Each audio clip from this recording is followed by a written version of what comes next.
to make easy DIY hair growth oil with aloe vera and onions peel. This is the time you need to stop throwing your onion peels. So what I did is to remove the aloe from the aloe vera and then scoop out the gel and got just a little bit of curry leaves, and I'll be drying this on the sun. So this is it. After drying it on the sun, this is what I got, and honestly this actually looks weird. The dried aloe vera gel looks so weird. So this is the dry aloe vera gel and the curry leaf that is already dried. The next thing I'll be doing is I'll be adding olive oil for this particular batch. But if you have low porosity hair, it's better you use grapeseed oil or jojoba oil. That's the great one for low porosity hair. But if you have normal porosity or high porosity, you can use olive oil. So the next thing, I'll be getting some cloves. These cloves are already dried, so I'm going to be breaking the cloves into smaller pieces, so it will be very easy for the nutrients to get into the oil.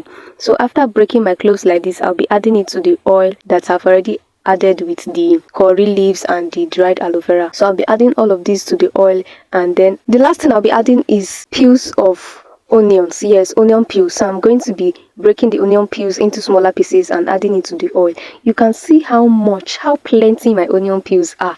I do not throw onion peels at all, not a single one. I do not throw it at all. And when I'm walking on the road and I see onion peels on the floor, I feel so angry and sad that people are just wasting what will help them to grow their hair and to make their hair to be more healthier and stronger.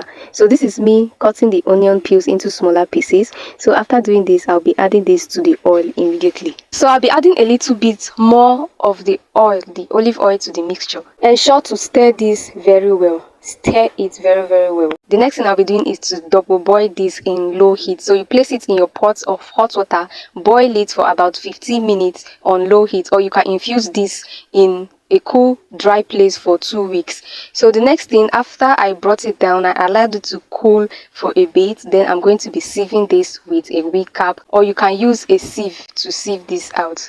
So this is me sieving out the oil. You can see the color of the oil. It has changed from the yellowish olive oil color to this greenish color because of the cloves, the onion peels, and all of the things that I added. So this hair growth oil is ready. You can see how it looks. It looks so rich and so nutritious.